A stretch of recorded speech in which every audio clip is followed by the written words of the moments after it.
یلقا ساما، جو زنا کرے گا، قتل کرے گا، قتل کے ساتھ بیان کر رہے قرآن، اللہ کی نظر میں دونوں میں کوئی فرق نہیں ہے. یلقا ساما بہت بڑے جرم سے ملے گا. یضاعف لہ العذاب، بہت بڑا عذاب دوں گا اس کو میں. آگے قرآن کہہ رہا ہے الا من تابا. کیسی پیاری آیتیں ہیں یار، کتنی دھمکیاں دی اللہ نے.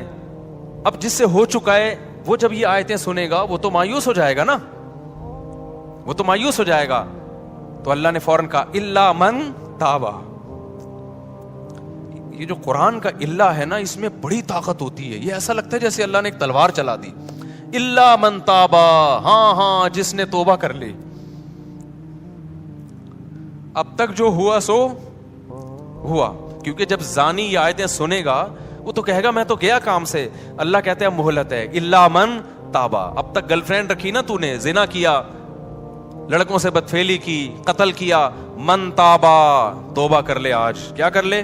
توبہ. وآمنا، اپنا عقیدہ صحیح کر لے. وعمل صالحا، آئندہ کے لیے اصلاح کر لے. آئندہ کے لیے کیا کر لے؟ اصلاح کر لے. فاولئک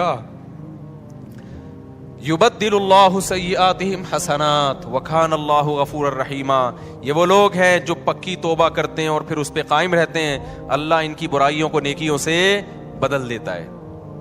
کیوں؟ اللہ غفور بھی ہے اور اللہ رحیم بھی ہے. اس کا ایک مطلب یہ بیان کیا گیا ہے کہ توبہ جب بہت زبردست ہوتی ہے تو اللہ کا ایسا قرب ملتا ہے اس کو کہ جو اس نے گناہ کیے تھے نا، اس کے جو نقصان اس کو ہوئے تھے، اللہ سے دوری، وہ نقصان کیا ہو جاتا ہے؟ ختم ہو جاتا ہے. آگے اللہ فرماتے ہیں اب ایک سوال ہوتا ہے کہ اللہ اتنا بڑا جرم کیا ایک شخص نے، قتل بھی کیا، زنا بھی کیا، پکی توبہ کر لے تو اس کو معاف کر رہا ہے؟ دنیا میں تو ایسا نہیں ہوتا. دنیا میں جب آپ ریاست کے قانون کی توڑتے ہیں، ریاست کو اور بہت بڑا جرم کرتے ہیں تو ریاست معاف نہیں کرتی. تو اتنے آرام سے کیسے معاف کر رہا ہے؟ کتنی دفعہ زنا کر چکا ہے، اب یہ توبہ کر رہا ہے تو معاف کر دے گا. تو اللہ کیا کہتے ہیں؟ وَمَن تَابَ وَعَمِلَ صَالِحًا فَإِنَّهُ يَتُوبُ إِلَى اللَّهِ مَتَابًا. اللہ کہتے ہیں جو توبہ کر رہا ہے اور آئندہ عمل کو ٹھیک کر رہا ہے تو وہ توبہ کس کے دربار میں کر رہا ہے؟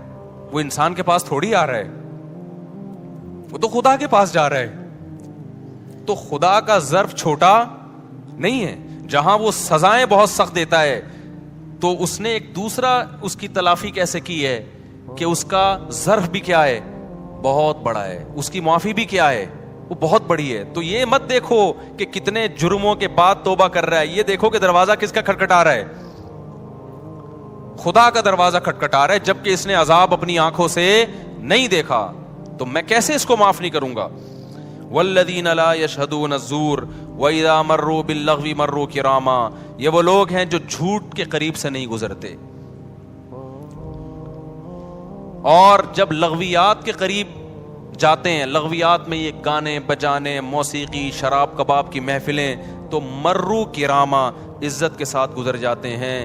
ان لغویات کی طرف کان نہیں لگاتے. والذین اذا ذکروا بآیات ربہم لم یخروا علیہا صما وعمیانا.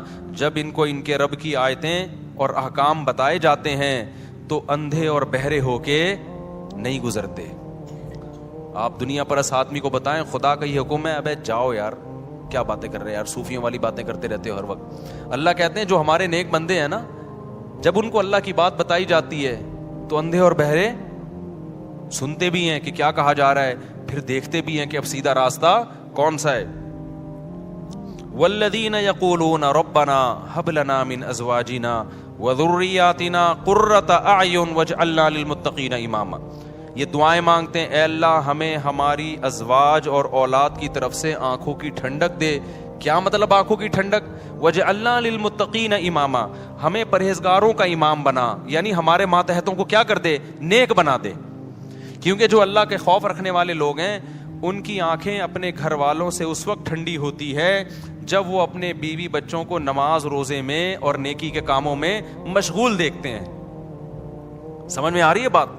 اس میں ازواج میں مرد بھی داخل ہے کہ عورت کے لیے یہ دعا ہے کہ اپنے شوہر سے میری آنکھیں ٹھنڈی کر.